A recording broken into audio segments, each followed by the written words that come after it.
A continuación, un tema, oye, bien importante, y es acerca de los contratos musicales.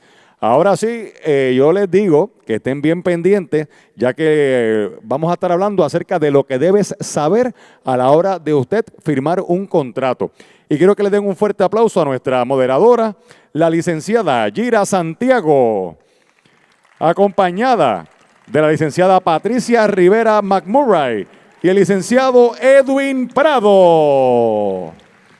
¡A rayo! Ahora se puso bueno esto acerca de los contratos. Yo sé que van a tener muchas preguntas, pero esperemos que podamos resolverle y contestárselas absolutamente todas. Así que gracias por estar con nosotros. Muchas gracias por esa introducción y buenas tardes a todos por estar aquí.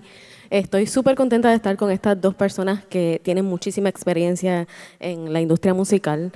Primero, agradezco a la producción por habernos invitado a hacer este panel que es súper importante para la comunidad, siempre comprometidos con la educación de los miembros de la industria musical.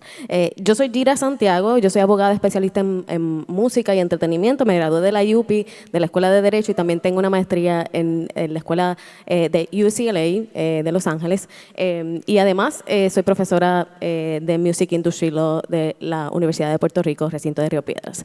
Pero quisiera entonces presentar a los panelistas para que ustedes conozcan un poco más de su trayectoria, puedan conocerlos un poco más, ¿no? Primero, Patricia Rivera. La licenciada Patricia Rivera es abogada de entretenimiento y propiedad intelectual con más de 20 años de experiencia, y sus clientes incluyen una variedad de personas de la industria musical como artistas, sellos discográficos, editoras, productores, compositores, etcétera. Muchos de ellos ustedes los conocen, ¿no? También es profesora de los cursos de Derechos de Autor y Marcas de la Escuela de Derecho de la Pontificia Universidad Católica de Puerto Rico. Es graduada también de Yale University, nada más y nada menos, y graduada también de Stanford Law School, tremendo background. Ha sido reconocida como individuo líder por Chambers and Partners Latin America, y actualmente tiene su práctica privada y es off counsel de Rimas Publishing. Bienvenida, Patricia, un aplauso para ella. Gracias. Además, contamos con la presencia del licenciado Edwin Prado. Muchos de ustedes lo conocen. Él es abogado, socio fundador y presidente de Prado Law Offices, con más de 30 años de experiencia, incluido en la lista de Top Music Lawyers de Billboard este año 2023. Ha representado a ejecutivos, sellos discográficos, cadenas de televisión, celebridades, músicos, artistas independientes, entre muchas otras personas en la industria musical. Algunos nombres notables en sus clientes incluyen Anuel, Daddy Yankee, Romeo Santos, Wilkins, Ricardo Arjona, Víctor Manuel, Ismael Miranda y Don Omar. Es graduado de Contabilidad de la UPR y obtuvo su grado de Leyes en la Universidad de Pensilvania. Además tiene una maestría de Derecho con especialidad en Impuestos de la Escuela de Derecho de Nueva York. Él también ejerció hasta el año pasado, tengo entendido, hasta el 2022, como catedrático asociado en la Universidad de Puerto Rico, impartiendo los cursos de Derecho Laboral, Negociación Colectiva, Contabilidad e Impuestos en la Escuela de Administración de Empresas. Se retiró el año pasado. Bienvenido, licenciado. Buenas tardes a todos. Es un placer tenerlos aquí y vamos un poco a dirigir la discusión de manera tal que en estos poco tiempo que tenemos puedan entender cuál es el proceso mediante el cual nosotros como abogados llevamos a cabo el proceso de analizar si un contrato es viable o no, y una vez entramos en ese análisis, en esa determinación de entrar a negociar un contrato, cuál es el proceso que llevamos a cabo. Para efectos de que la discusión apele a los distintos intereses de las personas que están aquí, ¿no? Ya que tenemos productores y artistas, no nos vamos a enfocar necesariamente en un contrato en particular, sino que vamos a tratar de hacer una discusión general de lo que puede aplicar en el proceso de negociar un contrato. Así que lo primero que les quiero hacer la observación es que estas personas que están aquí, incluyéndome, somos personas que nos dedicamos específicamente al área de entretenimiento. Hay otros abogados que se dedican a otras áreas y es importante que ustedes sepan que cuando van a buscar a alguien que les asista en esta parte es preferible que las personas con quien se relacionen, ¿no? y les provean el servicio estén especializados en esta área.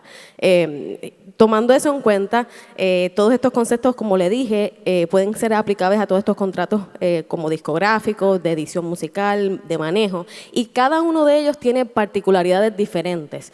Pero vamos a ver cómo ellos dos llevan a cabo el proceso en esta primera fase preliminar de determinar si una vez a mí me presentan una propuesta, que usualmente el proceso de negociación de un contrato comienza con una propuesta en donde hay un desglose de los términos que son más importantes de esos contratos y a partir de ahí empieza la negociación.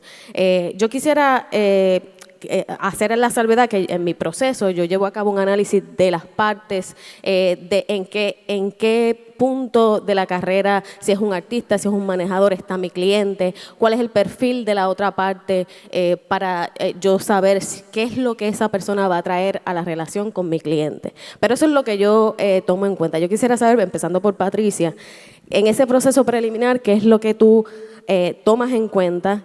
Y si me puedes dar un ejemplo en el que has decidido no continuar con esa negociación. Buenas tardes a todos. Preliminarmente, para mí es sumamente importante conocer primero al cliente. ¿Cuál es su interés? ¿Cuál es su enfoque? Como dijo Yira, ¿en qué momento de su carrera está en ese momento? Yo tengo que conocer bien a mi cliente para poder entonces entender qué es lo que está buscando. Segunda parte, tengo que ver cuál es la propuesta que vamos a tener al frente y ver la naturaleza, ver cuál es la compañía que está detrás de esa propuesta. Si yo veo con el conocimiento y la experiencia que uno tiene después de X número de años en la práctica, si es una compañía que verdaderamente va a servirle bien al cliente, si es alguien que si es alguien que está emergente, si es una compañía que está nueva, joven, novel, abierta, transparente, y si hay un fit adecuado con el cliente. Pero es importante no solamente conocer tu cliente, sino conocer también a la compañía, al ente que está detrás de la negociación que tú vas a llevar a cabo, y eso también depende del tipo de contrato que sea. Un contrato de manejo es muy distinto a un contrato disquero, a un contrato de edición musical. Son tres intereses bien distintos que uno tiene que ver si los das todos juntos, no los das, si vas a representar al manejador o estás representando al artista directamente. Es sumamente importante, primero ustedes como consultores, consultar a alguien que tenga el conocimiento de lo que va a estar representándoles a ustedes, alguien que tenga conocimiento de contratos, de derecho de entretenimiento, de la industria. Hay que mantenerse al día. Consulten abogados que le hablen a ustedes de streaming, que le hablen a ustedes de los DSPs, que le hablen a ustedes del MLC. No se vayan con abogados que le hablan de contratos discográficos, de la venta física, porque verdaderamente la venta física ya hoy día es un clásico para los que coleccionan. Pero tiene que estar con un abogado que esté al día. Y tiene que haber un cliente, tienes que conocer a tu cliente para tú saber dónde va. Si tu cliente lo que está haciendo es urbano, porque urbano fue lo que le abrió la puerta, pero verdaderamente no le gusta urbano, lo que quiere hacer es balada, conócelo, porque posiblemente lo puedas guiar de la manera adecuada. Así que para mí es conocer al cliente, conocer a la otra parte, ver los intereses y ver la ubicación. Y si no vemos eye to eye, uno con el otro, hay veces que uno deja pasar clientes, hay veces que uno deja pasar oportunidades. ¿Por qué? Y es bien importante que el cliente sea honesto consigo mismo también, para que el cliente sepa qué verdaderamente es lo que quiere. Porque la vida y esta práctica en la industria de los artistas es bien dedicada y uno tiene que quererlo de corazón y de frente, porque si no, se te pone irremediablemente difícil todo el camino prospectivamente. Gracias, Patricia. Y ¿tienes algún ejemplo en donde, no tienes que dar nombres, no vamos a dar nombres aquí, pero ¿tienes algún ejemplo en que hayas dicho, esto me salta una alerta? A mí a veces me saltan alertas cuando la otra parte, por ejemplo, no quiere que yo negocie a favor de mi cliente y me salta la alerta que no podamos entrar los abogados. Eso un poco es algo que yo tomo en cuenta, al igual que lo que mencionaste, que es que conozcan del negocio. Bueno, uno cuando comienza a tratar, tanto con el cliente como con la empresa que va a contratar, si uno ve que hay evasiva, que hay imprecisión, que hay mucho, eso lo hablamos después, no te preocupes, esos son banderas rojas. De la misma manera que si estás hablando con alguien que, ejemplo que tuve, joven muchacho que quiere adelantarse en la industria de la música urbana, y los papás conocen a alguien, convencen a ese alguien de que le dé la primera oferta, la primera oportunidad, porque es alguien que los papás conocen y bendito, y la música de industria urbana está tan difícil, y se van con esta persona y lo que me viene a mí de vuelta con una propuesta que está basado en venta física, en el número de álbumes, en número de canciones, el contrato tiene reservas, el contrato de manejo es un contrato de leonino que la persona ni viaja. Y dije, espérate, una pena que consultaron el libro equivocado de hace 20 años. En ese momento yo hablé con mi cliente y le dije, mira, tus papás quieren lo mejor para ti, pero este fit no va a llegar a nada. En esta industria hoy día que estamos hablando de streaming, estamos hablando de DSPs, estamos hablando de la realidad que mueve la economía de la industria musical. Así que sí, yo me he retirado en situaciones diciéndole, hay que buscar a alguien nuevo, novel y transparente. Licenciado, gracias Patricia. Licenciado, desde su perspectiva, ¿cuál es su análisis en esta fase preliminar y algún ejemplo que nos pueda dar? Bien, hacemos eco de la palabra de Patricia y de la compañera. La realidad de la vida es que el punto de partida de toda contratación es conocer a las partes. No es lo mismo negociar con un artista global que un artista en desarrollo. Definitivamente uno tiene que conocer cuáles son los objetivos en el desarrollo de la carrera de ese artista o de ese productor o de ese personaje que está negociando, para ver si hay un match, un pareo con la otra parte. En mi caso, montones de veces he matado negocios. ¿Por qué? Porque en este país y en este planeta todo el mundo quiere la farándula, todo el mundo quiere ser manejador, todo el mundo quiere ser disquero, pero no tiene la capacidad financiera para hacerlo. Y yo, que tengo un background de contabilidad, yo siempre lo voy a ver desde el punto de vista financiero. Y de hecho, ese ha sido el gran éxito en mi carrera, el poder ligar la contabilidad con el derecho. Entonces, cuando uno viene y se pone a analizar, y uno le dice a la persona que tiene de frente, ¿tú sabes cuánto cuesta un sencillo? Colocarlo y pegarlo. Y tú le preguntas a la persona que supuestamente se va a encargar de tu carrera y te viene con una contestación que está totalmente fuera de la realidad económica. Pues tú le tienes que decir a tu cliente, tienes un loco ahí en el otro lado, tu carrera no vaya a ningún sitio, vamos a empezar from scratch, vamos a buscar a alguien que tenga un match contigo, que pueda parear su capacidad financiera con tus necesidades como artista o como compositor o como productor. Muy buena la contestación, gracias a ambos. Y ya todo lo que dijiste, licenciado, sobre lo que es y lo que menciona Patricia, que son los estándares en la industria. Cuando vemos un contrato que nos llega, una propuesta que nos llega, es que está muy fuera de lo que son los estándares establecidos en la industria, que no es que tienen que ser así, sino que están sujetos a negociación y que son el punto de partida para continuar con las negociaciones, eso es un red flag también para mí. Así como también cómo esa persona responde a mis preguntas, ¿no? A veces uno trata de preguntar y de pronto la otra parte se pone un poquito agresiva, también eso es un red flag. Pero voy a pasar de esa parte, que es la preliminar, allá una vez ustedes determinan que vamos a negociar esta parte, me parece que va a aportar algo a esta relación. Entonces, ¿cuál es el proceso que ustedes llevan a cabo previo durante la negociación de la propuesta? ¿Qué cláusulas específicas en términos generales, verdad? Porque no vamos a especificar de cada contrato, pero en mi caso, por ejemplo, yo veo todo lo que tiene que ver con propiedad intelectual. En los casos en donde hay contratos que envuelven propiedad intelectual. La duración, cuánto dura y si eso está atado, por ejemplo, en el caso de los contratos discográficos, a la recuperación de los adelantos. Y a qué está atada esa duración y cómo termina ese contrato, la compensación como regalías, los controles, como las auditorías, reportes, la terminación, la cancelación, las indemnizaciones. Todas esas cláusulas para mí son importantes y son generales que aplican a todos los contratos, pero me gustaría saber su perspectiva al respecto. ¿Yo? El que quiera, sí. Empiezo yo. Ladies first. Danke schön. Aunque tengo una pregunta que hacerte. Ahorita dijeron que eran 20 años y tú y yo empezamos juntos. Yo tengo más de 30. No te puedes quitar la edad ahora. Entretenimiento más de 20. Abogada litigante 35. No hay nada que pueda decir. Posiblemente más que la vida de muchos de ustedes aquí presentes. Bueno, Gira mencionó las cláusulas principales del contrato. Eso no hay duda alguna. Uno tiene que identificar las partes, obviamente, efectos contributivos, o es la persona directamente o es una LLC porque va a exportar su servicio. Tomen esa decisión antes de sentarse a firmar un contrato. Los contratos tienen unos impactos fiscales grandísimos en las contribuciones que pagan, así que las partes hay que identificarlas. El término de un contrato es importante, obviamente, porque si estás empezando lo quieres corto. ¿Por qué? Porque hay veces que las relaciones no son las que son y se degeneran. Así que tú te quieres ir rápido. Si eres un artista establecido y todavía quieres un contrato, también lo quieres corto, porque no necesitas mucho tiempo más. O sea que el término es importante y que se mida en asuntos que sean corroborables o que sean precisos.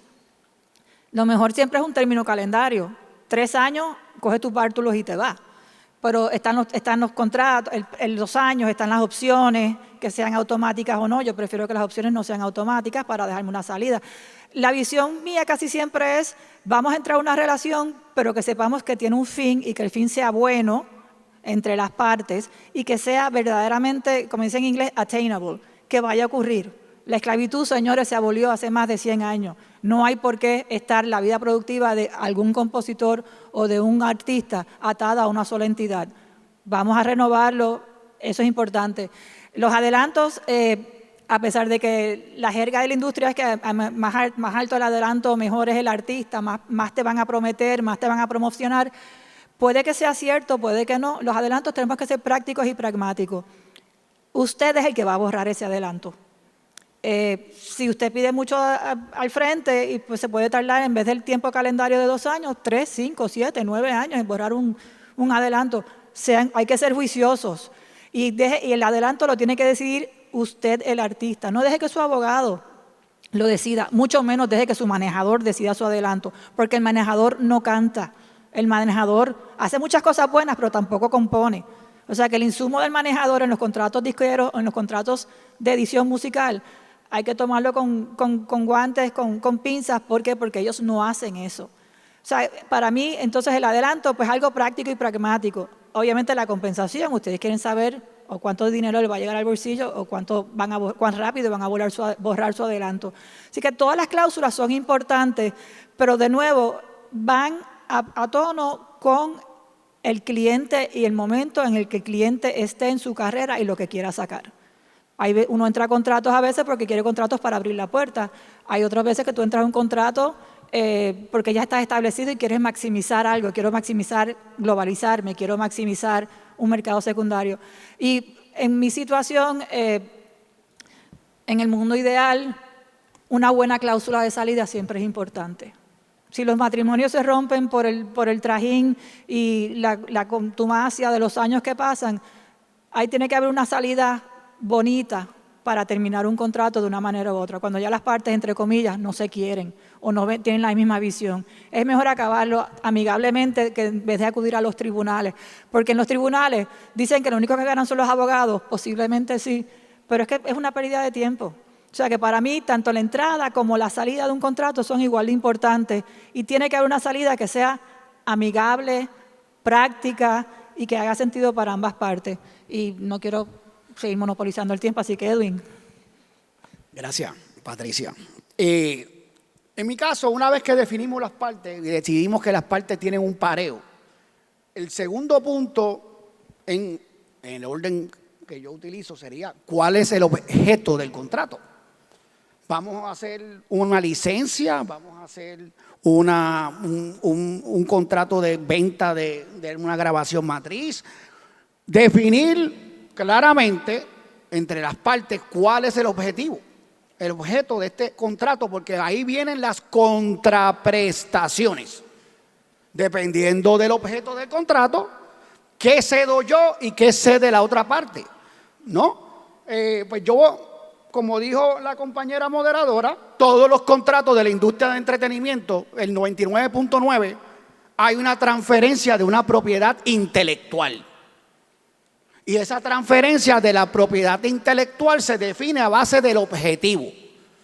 El próximo punto es la remuneración. Ya que definimos cuáles son las contraprestaciones, yo te voy a dar, te voy a ceder mi copyright o te voy a ceder el derecho a mi imagen, al uso de mi imagen, al uso de mi imagen con relación a discos fonográficos, sea lo que sea la contraprestación, ¿cuánto me toca? Próximo punto. Son regalías earned, devengadas, si vamos a la definición de devengada según los principios de contabilidad generalmente aceptados, o vamos a recibir un adelanto, como dice la compañera, que es un préstamo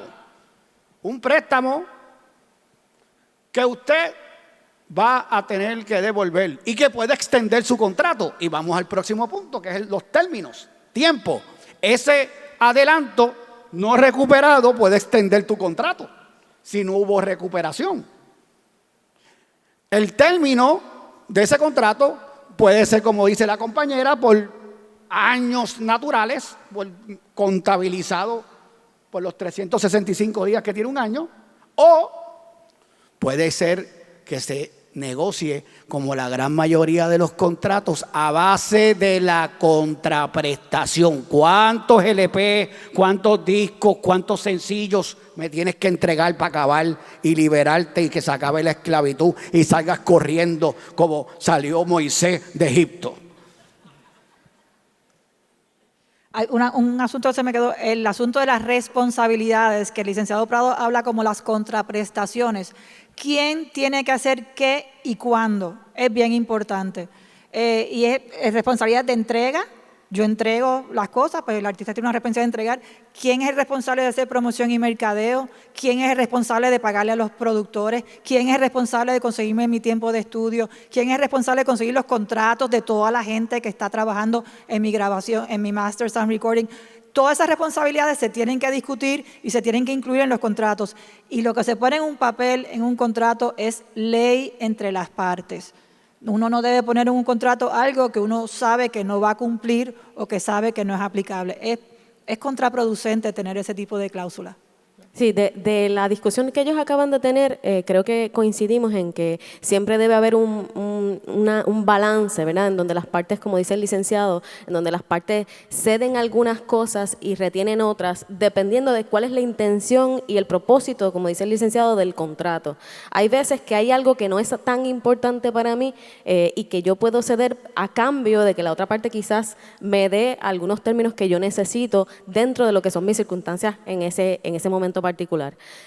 Pero también quisiera abundar un poquito más en la parte en donde el licenciado habla sobre la parte de contabilidad, porque esa parte yo la analizo muchísimo y creo que muchas personas la pasan desapercibida, y es la parte, yo le llamo la de implementación, ¿verdad? Cómo uno se imagina que esa compañía, esa persona que está trayendo sobre la mesa una serie de servicios, una serie de gestiones, va a implementar el contrato a nivel de contabilidad, cómo se va a pagar, cómo se va a reportar, cuánto tiempo tienen las partes y qué hacemos después de ahí para requerirle esa parte si es que no lo hace. Licenciado, ¿usted nos puede hablar un poquito más sobre esa parte? Bueno, en la medida en que el mundo se ha vuelto un mundo digital,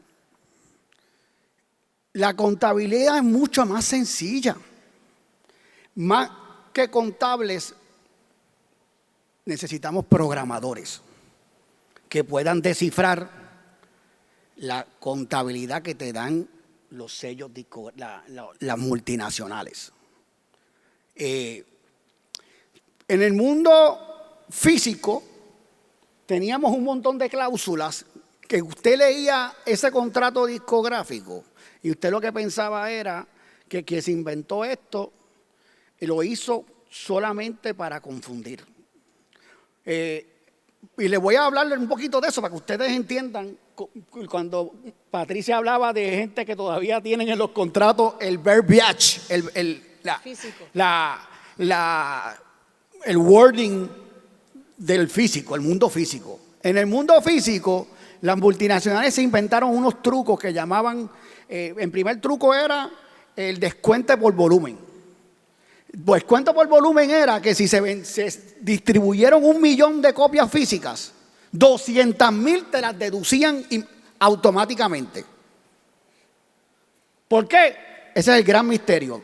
Yo siempre dije que eso nadie lo llevó nunca al Tribunal Federal, pero eso para mí era un fixing. Se pusieron de acuerdo todas las multinacionales y dijeron, este es el % de descuento de volumen en una violación a las leyes antimonopolísticas. Pero anyway, te descontaban 20%. Al saca de bola vendiste, a lo mejor vendiste 1 millón, pero 20% se fue a ajuste. Se quedaba el 80% de las ventas. Y empezaban, hay que hacer una reserva. ¿Por qué hay que hacer una reserva? Porque el disco físico se vende a consignación. Se repartían las copias y las tiendas podían devolverlas. Pero ¿quién sabe cuántas devolvieron? Entonces, ahí venían las liquidaciones, que esas reservas que te iban quitando de 15 a 20% más. O sea, del saque de bola, 40% de tus ventas se iban en estimados y en juegos de contabilidad. Gracias a Dios, nada de eso debe existir hoy en día. Porque, ¿qué reserva tú tienes que hacer si la venta no es a consignación? En lo que son las descargas, los downloads. En lo que son los streaming, son otros 20 pesos. Pero ¿qué pasa? Todos los contratos tienen la mayoría de los contratos que tienen el wording viejo te va a decir que cada 6 meses se van a liquidar, se van a hacer las liquidaciones de regalías, que era lo que típicamente hacían las disqueras en los mundos físicos. Y todavía hay contratos que hablan de esos 6 meses. Pero ¿por qué esperar 6 meses si a ti te liquidan mensualmente? O te liquidan quarterly. Hay DSPs, Digital Service Providers, que te liquidan mensual o quarterly. ¿Por qué hay que esperar si no es que la disquera está jugando con tu chavo? Perdona, eso es en las disqueras. En contrato de Music Publishing, nosotros se puede tardar casi 9 meses en lo que el dinero cobrado en España, en Alemania, en la India, nos llega a nosotros. Así que él está hablando de las disqueras. En Publishing somos la justificación. No te preocupes que no van a haber reclamaciones contra Rima. Gracias. Publishing. Tranquilo. Estoy aquí para calmarlos.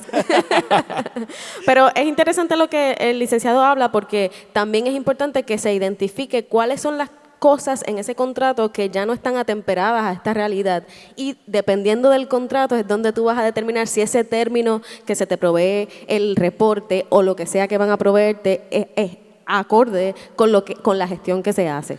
Continúa, Edwin. Y ustedes que van a disfrutar de esta industria por los próximos 30 o 40 años, tienen que mirar hacia el futuro, las tendencias. Las tendencias en los términos de todos estos contratos de entretenimiento es que todos van a ser autoejecutables por inteligencia artificial. La realidad de la vida es que ahora mismo no hay razón en el mundo por la cual usted no pueda hacer un contrato de publishing y programar los pagos cuando vengan y que todo el mundo cobra directamente el % que le toque. No hay ninguna razón en el mundo porque la tecnología ya existe. Si yo puedo mirar en tiempo real en distintas plataformas cómo yo acumulo regalías, ¿por qué no se pueden liquidar con contratos autoejecutables inteligentes? Eso es una programación sencilla. A eso es que nos tenemos que mover y no a que la gente juegue con nuestro dinero y decidan cómo pagarnos y cuándo nos van a pagar. Pero para esa fecha es bien importante en ese momento y es aplicable hoy día.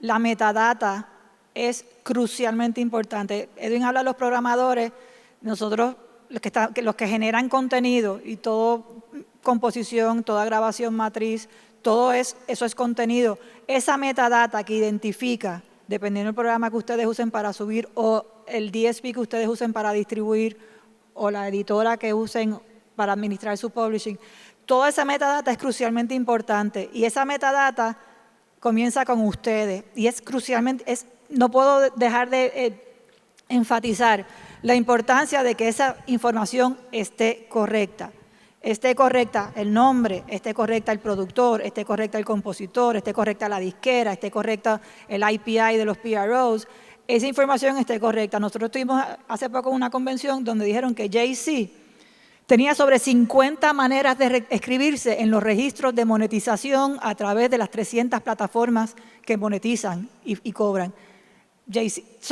O sea, que en ese sentido, la metadata va a ser crucialmente importante en ese momento que dice Prado, que todo va a ser autoejecutable, pero a la misma vez, hoy día, es sumamente importante que ustedes estén conscientes de que la información que ustedes van a incluir en ese contrato sea la correcta, escrita correctamente, con los productores identificados correctamente, con los tenedores, quienes tienen derecho habientes o rights holders debidamente identificados. Eso es crucialmente importante en cualquier contrato. No dejen eso para lo último. Y uno y dos, si van a usar un nombre profesional, stick to it. Si va a escoger su nombre, yo voy a ser conocida por este nombre, manténganlo por la vida lo más posible, lo más largo, porque no hay nada peor que tener que ir entonces a recuperar que este artista que antes se llamaba tanto, ahora se llama cuánto, y es una locura. Pero anyway, sigue. Pero lo que dice Patricia es muy cierto. Los contratos autoejecutables dependen de la data que tú le insertes. Si la data está mal, te fastidiaste. Igual que puede ser una bendición, puede ser una maldición. Tiene toda la razón. Y miren el caso, miren si esto es viable hoy en día. ¿Cómo funcionan los NFTs? No son contratos autoejecutables. Eso es lo mismo. No hay razón por la cual tú no puedes aplicar la misma tecnología a la música. Edwin, no nos saques de la competencia, por favor. ¿Perdón? Que no nos saques de la competencia. No, por para los favor. artistas en desarrollo que Riva no quiera firmar. Entonces, para que sepan. Todo el mundo necesita abogados, todo el mundo necesita compañía de distribución, compañía de edición musical, necesitamos PROs. Somos todos un mal necesario, ¿ok? No, pero es que eso no va a quitar la necesidad de que nosotros los asesoremos. Claro, todas esas nuevas tecnologías también implican un análisis desde el punto de vista contractual y es necesario, no te preocupes Patricia, vamos a estar aquí. Pero pasamos de la fase preliminar a la fase de negociación, ahora a lo que ellos hablaron, yo le llamo la fase de implementación, que es todo el análisis que uno hace. Esta parte en realidad va a poder hacer lo que me está diciendo que va a hacer y yo corroborar esa información. Pero quisiera preguntarles, este es más un asunto más de su práctica, si en alguna ocasión de sus carreras, una anécdota de que se hayan retirado de una negociación en curso. Hablamos de no negociar antes en la etapa preliminar, pero dentro de la negociación ustedes dicen no, le dicen al cliente, no firmes esto. Yo tengo dos ejemplos. El primero es, yo representaba a un cliente que íbamos a entrar con una disquera o una compañía de distribución de contenido y era básicamente, mi cliente quería trabajar con esa persona solamente porque se habían conocido antes y la persona le había dicho que tú eres el norte, tú eres el futuro, tú eres lo que viene para encima. Habíamos pasado por la prenegociación, habíamos intercambiado más borradores de los que yo quisiera haberme acordado y que no cobré. Y llega el momento casi de la firma y de repente la persona puntual lo fueron. Algo pasó allá adentro que la persona por la cual mi cliente iba a firmar, iba a entrar a esa relación con ese compromiso profesional y personal, la persona se fue. Yo hablé con mi cliente y él dijo, no, ¿qué usted cree, licenciada? Y yo, bueno, si la relación tuya era personal con esa persona y esa persona no está ahí, yo no sé si tú tienes relación con las demás personas en la compañía, a ver si te quieres quedar o no. Y él me dijo, ¿usted sabe qué? No, si esa persona no está ahí, no. Y eso que trataron después, regresaron a la mesa con mayor adelanto, con mejor método de compensación, pero era ese vínculo personal. ¿Fue vergonzoso? Sí. Otro ejemplo, estoy en Nueva York, en mis primeros contratos, estamos en un piso alto en Nueva York, que es un lugar maravilloso, tremendo sitio, hay champán, está todo listo para firmar, mi cliente se para y dice, excuse me, voy al baño. Pasan 5 minutos, 7, 9, 11, 15, ya llegando a los 20, yo tenía una BlackBerry, so you can figure when eso estaba pasando. Listen, me fui, no voy a firmar. Tuve que decirle a las personas que estaban ahí, muchísimas gracias por su tiempo, mi cliente has abandoned the premises and he will not sign your contract. Thank you very much. Gracias, ustedes perdonen. He walked away. A los 72 horas volví a firmar, pero ya yo le dije, subes tú solo y firmas tú solo, ¿sabes? Esa vergüenza. Se van por razones peculiares. Yo creo que, y los respeto, él se retiró en un momento dado porque no se sintió cómodo con lo que él dijo en ese momento, venderle su alma al diablo.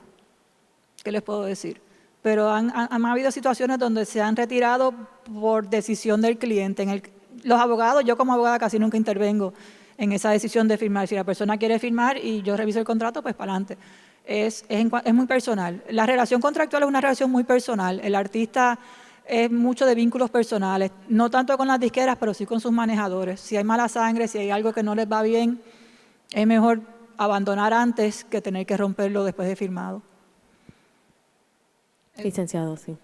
A mí me ha ocurrido muchas veces, pero la más reciente que recuerdo tenía que ver precisamente con una compañía que pretendía distribuir unos NFTs de un cliente mío.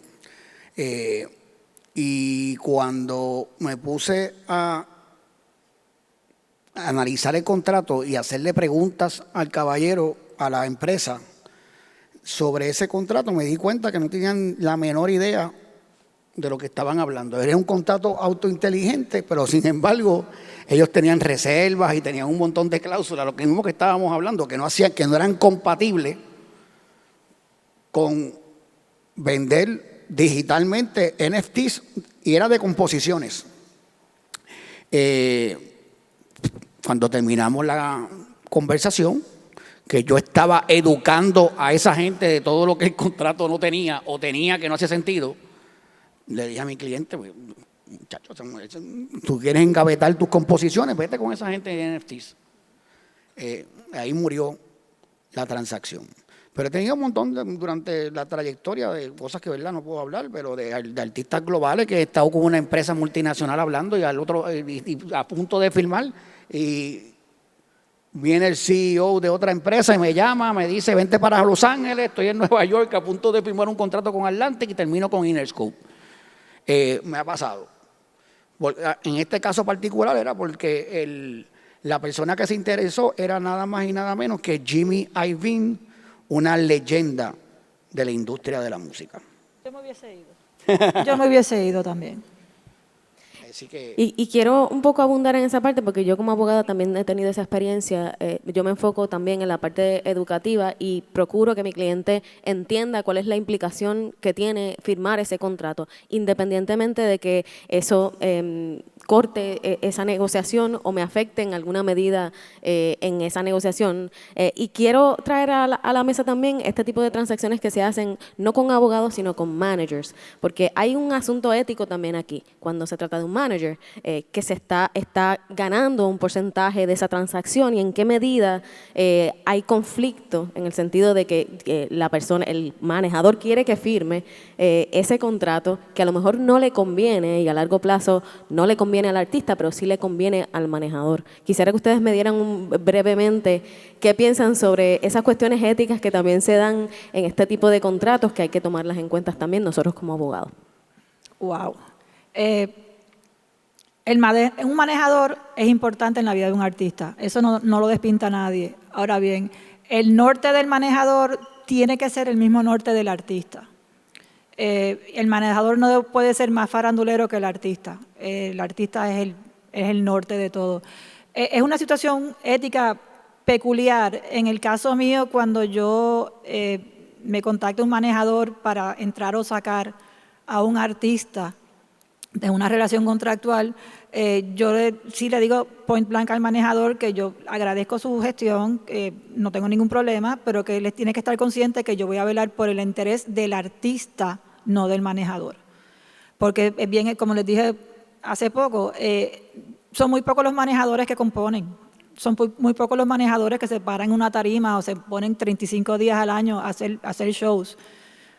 Los manejadores están cómodos, ellos harán una inversión de tiempo, esfuerzo y dinero en otra perspectiva, pero el que verdaderamente tiene que ponerse a sudar para componer, para cantar, es el artista. Y yo en ese sentido trato de mantener esa distinción y se lo digo al manejador. Hay manejadores que han estado de acuerdo y hemos procedido, hay manejadores que me han dicho, no, usted me representa a mí y el artista que se atenga a mi contrato de 50-50 con él. Y yo, no, Y he dejado ir manejadores en oportunidades similares por esa razón. O sea que es una situación muy particular. Éticamente, pues, éticamente el abogado está vinculado a quien lo contrata, pero eso también es para mí el artista, el ente creativo, el ente central en todo es muy importante y hay que respetarlo siempre. Y el manejador, hay manejadores que son muy buenos y hay manejadores que lo que están buscando es con su 30%, pues si podemos empujar esto que nos adelanten 750,000 pesos, pues mi 30% es mucho más que si solamente le damos 500,000 pesos o 250,000 pesos, que es la deuda que puede borrar el artista rápidamente. Así que eso es una conversación difícil que tiene que tener el manejador con su artista, pero un abogado la tiene que tener con usted si usted es manejador o con usted si usted es artista. Gracias, Patricia, licenciado. Bueno, yo conflicto no veo, porque la esclavitud terminó el 23 de marzo de 1873 y el manejador tiene derecho a sus honorarios. Muy bien. Lo que sí, si hay un conflicto con el manejador, también va a haber un conflicto con el abogado, porque el abogado cobra del contrato y cobra su % del contrato. Así que el abogado y el manejador tienen que estar remando al mismo lado. Cuando el manejador está remando para otro lado, ahí es que se forma el problema. Y obviamente nuestra obligación ética es representar los mejores intereses del artista. Ahora, todos los que están aquí, yo quiero que ustedes sepan que yo me he topado en casos donde hay componendas entre el manejador y el abogado para defalcar al artista.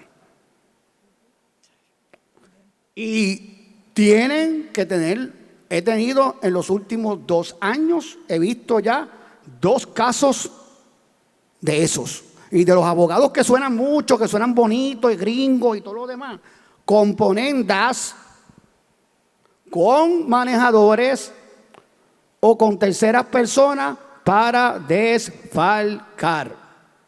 Así que usted no confíe ni en su sombra cuando de dinero se trate. Y el conflicto lo tiene el manejador y lo puede tener el abogado. Así que mucho ojo, que se mueve mucho dinero y si algo no le suena bien, algo anda mal. Use su instinto y búsquese segundas, terceras, cuartas opiniones que no están de más. Gracias, licenciado. En un mundo ideal, uno quisiera que los que están aquí, que pueden ser productores, manejadores, artistas, puedan tener acceso a un abogado como nosotros, pero esa no es la realidad. Así que esta próxima pregunta va dirigida a esas personas que quizás en este momento están comenzando, pero que necesitan saber qué hacer para independientemente de que puedan pagar un abogado, puedan tomar las decisiones correctas. ¿Qué ustedes les pueden recomendar a las personas que están aquí que no pueden pagar un abogado en el momento en que se les presenta una oportunidad? Yo creo mucho en la educación y en la gestión propia. Hay un sinnúmero de libros en el mercado que atienden cada faceta del derecho de entretenimiento. Y son accesibles por Amazon. Hay muy pocos en español, pero con todo eso, ya en este verano puede que estén saliendo, yo creo que Brobeck, alguien está traduciendo uno de los pilares al español. Pero es el conocimiento. Si usted no tiene dinero para un abogado, a veces tenemos una reputación horrible los abogados.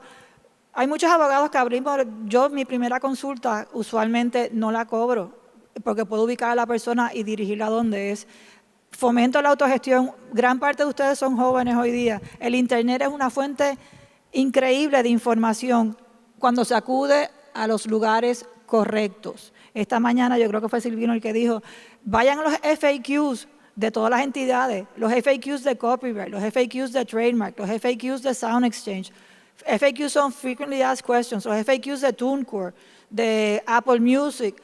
Todos esos lugares tienen unos FAQs que le van a dar a ustedes un conocimiento básico. Hagan su autogestión. Hay ciertas clínicas de asistencia legal y hay ciertos grupos de pro bono en las diferentes facultades de derecho que ustedes pueden accesar y consultar. Y hay veces, pagarle a un abogado su tiempo en horas le puede resolver más problemas de lo que usted dificultad económica que usted vaya a subir. No todos los abogados, no todas las gestiones se cobran un 20%, 15%, 10% de lo que genere. Pero para contestar preguntas, usted le dice, mira, licenciada, yo quiero hablar con usted, yo le pago su hora de consulta, yo quiero consultarlo sobre esto. Y uno puede ir construyendo sobre eso. En ese sentido, yo creo, por eso digo, yo creo que en la educación, en la autogestión y en el coger teléfono, no hay peor gestión que la que no se hace. Llama a un abogado un día y dice, mire, una consulta y créanme, no me estoy echando la soga al cuello, yo lo hago con muchísima frecuencia. ¿Por qué? Porque para nosotros los abogados es más fácil participar, negociar y trabajar con gente que esté bien versada en la industria, en lo que estamos haciendo. Nos simplifica mucho, mucho, mucho nuestra gestión. Así que el aprendizaje es sumamente importante. Usted como consumidor tiene que ser educado. Usted quiere un abogado que esté educado y que esté al tanto de todo lo que está pasando y no tenga miedo en preguntar. Licenciado. Ok. Yo soy un vivo ejemplo de self-taught, autoconocimiento. Me explico. Este servidor, como estudió contabilidad, cuando yo llegué a Derecho, pensé que la lógica era que fuera un abogado de taxes o corporativo. O sea, que en mi background académico, tú no te vas a encontrar ni un curso de copyrights, ni un curso de entertainment law. ¿Por qué? Porque mi visión era que iba a ser un abogado de taxes. Terminé en el bufete de Triamón, ex juez del Supremo, y por una situación política, gana Rosselló, lluevan los expedientes del bufete, Edwin Prado se queda sin trabajo. Y porque el último que entra es el primero que sale. First in, first out. ¿Y qué pasó? Me vi en la obligación de coger lo que venga. Y llegó una planificación contributiva de un sello, Prime Records, el sello que originó la música urbana. Bicosí, El General, Francesca. Es el primer sello que comercializa la música urbana. Me vi obligado a aprender qué carajo es lo que yo estoy vendiendo. Porque yo estoy haciendo un negocio y tuve que aprender qué era lo que estoy vendiendo. Y así comenzó mi aprendizaje del derecho de entretenimiento. Ustedes tienen una ventaja que yo no tenía. Y es que ustedes tienen el ChatGPT, inteligencia artificial. Pregúntale lo que sea de entretenimiento que te lo va a contestar. Y verifica, porque en las mismas fuentes que te va a dar ChatGPT puedes continuar investigando. Ustedes son la generación de los self-taught, que tienen la capacidad y las herramientas para aprender por cuenta propia, con un mundo de millones de documentos llamado el Internet. Así que eso es lo primero. Lo segundo es que si obviamente tienes la capacidad, aunque sea mínima, de contratar a un abogado, acuérdate de el refrán callejero: lo barato sale caro.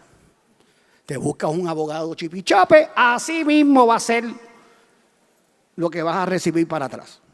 Tercero, si no pudiste ni por tus propios medios, estudiar y aprender para prepararte para confrontar una situación de negociación de un contrato, déjeme decirle que el derecho está a favor suyo, porque el contrato que usted va a firmar, lo más seguro, se caracterice como un contrato de adhesión. Un contrato donde usted realmente su poder de negociación era nulo y que todas las cláusulas donde haya ambigüedad, el tribunal lo va a interpretar a favor suyo. Con eso termino. Gracias, licenciado. Y yo abono eso también, que yo tengo una plataforma que se llama Protege tu Música TV. Ahí pueden encontrar mucho material mío y de otros colegas a los que hago entrevistas sobre estos aspectos.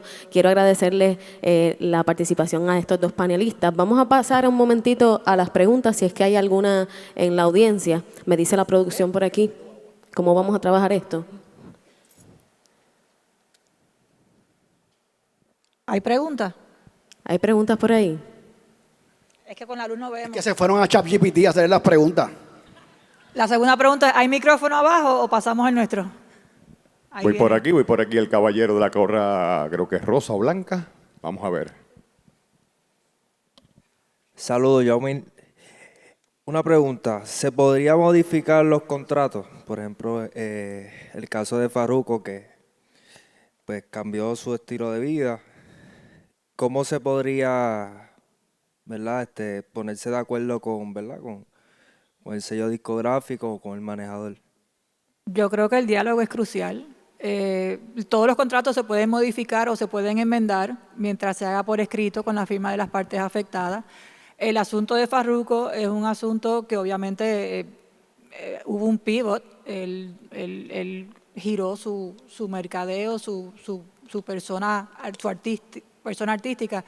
Esos son asuntos, hay dos salidas, o se resuelve el contrato o se renegocia el contrato.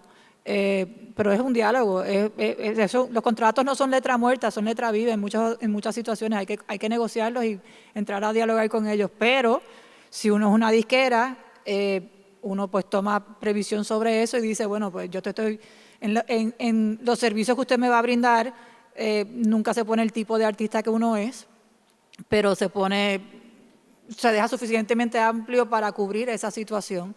Pero my 2 cents worth, como se dice en inglés, eso se puede dialogar, pero no se termina un contrato. Ahí estamos. ¿Usted por acá? Hola, mi nombre es Oel. Saludos a todos. Tengo una pregunta. ¿Es posible que tu manager sea tu inversionista y sellemos un contrato entre los dos, siendo como la parte de la disquera y yo el artista? ¿Es posible? De ser posible, es posible. De ser práctico, no es lo más práctico. De ser funcional, me está un poco disfuncional por la confluencia de intereses y posibles conflictos que surjan después. Pero contractualmente se puede contractuar todo lo que sea legal en este país.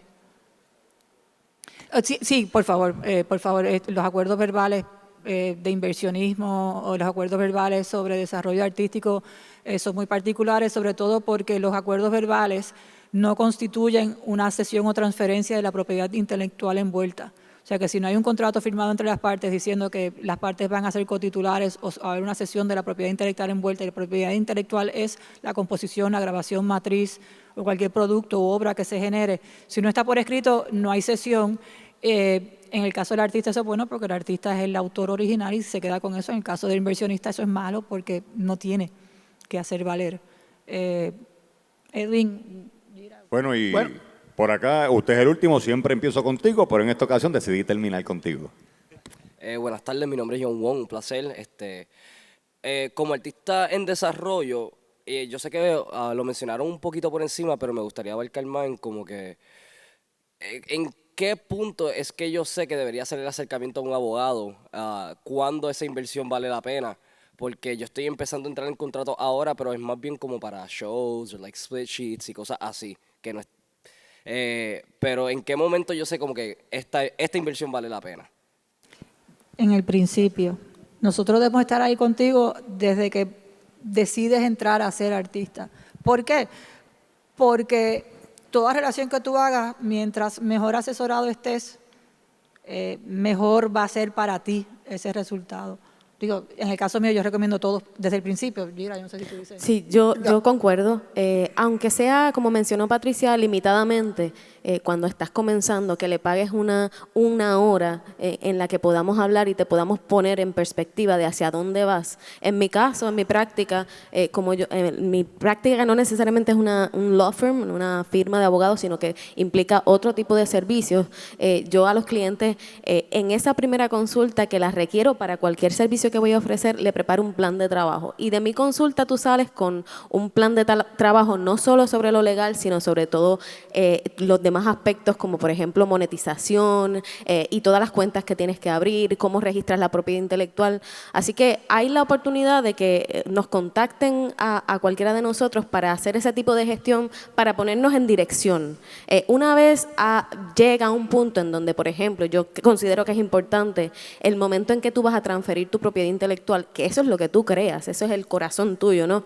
En ese momento se necesita asesoría, porque esa parte sí que es muy técnica y necesitas que nosotros podamos leer esos contratos y poder saber qué es lo que estás transfiriendo y en qué medida eso te va a afectar a largo plazo, por lo menos esa es mi perspectiva. Bueno, si ya hay la capacidad económica y desde el comienzo puedes establecer la relación con un abogado reconocido de entretenimiento, hazlo. ¿Por qué? Te voy a dar el ejemplo de la infraestructura que yo traigo a la mesa cuando viene un artista a mi oficina. A través de los años, pues obviamente, más allá de leyes, pues yo he tenido que manejar, he producido espectáculos. Y actualmente pues cuento con una compañía de mi hijastro de producción que se llama Solo Fuego, John Doe, donde quiera que esté nuestro productor, saludo. Una compañía de manejo y de producción de show que es Not Guilty Entertainment, no culpable, que acabamos de producir La Justa en Mayagüez, una de las tarimas, la mejor, dicho por todo el mundo. Así que de la mano de ese abogado que tiene contacto, los contactos del abogado van a estar en la mano tuya. Igual que Patricia tiene sus contactos en Rimas, tiene sus contactos en distintas empresas. Nosotros los que estamos en este negocio no nos limitamos solamente a las leyes. Yo tengo grandes relaciones con las emisoras, porque es que después de 30 y pico de años tú conoces a todo el medio. Y le facilitas otras cosas que van más allá de solamente el aspecto contractual. Para mí esa es la razón principal por la cual debes hacerle esa relación, igual que hacer una relación con un productor o con un productor de espectáculos, productores musicales, lo mismo debes hacer con tu abogado de preferencia. Quiero agradecerles a ambos por toda esta conversación, me pareció estupendo y soy muy privilegiada de estar aquí, gracias a la producción. Un aplauso para ellos por esta conversación. Gracias. Gracias, Gira. Ave María, ese aplauso y muchas gracias. Gracias por acompañarnos. Obviamente, licenciado Edwin Parado Galarza, ¿quién no conoce a ese muchacho? Y licenciada Patricia, siempre es un placer verla y compartir. Señora licenciada Gira, muchas gracias también. Bueno, de parte de todos nosotros, ¿verdad? Queremos agradecer a los licenciados. Y ya ustedes escucharon la pauta. Prado no dijo cualquier cosa me contratan, pero aquí estamos ready, al igual que Patricia y cualquier otro de los licenciados. Para eso estamos aquí, ¿verdad? Para brindarles las herramientas y ustedes puedan conocer un poquito más acerca de todo lo que es el mundo del ámbito legal a través de lo que es la música. Y por eso queríamos compartir con ustedes esta parte importante.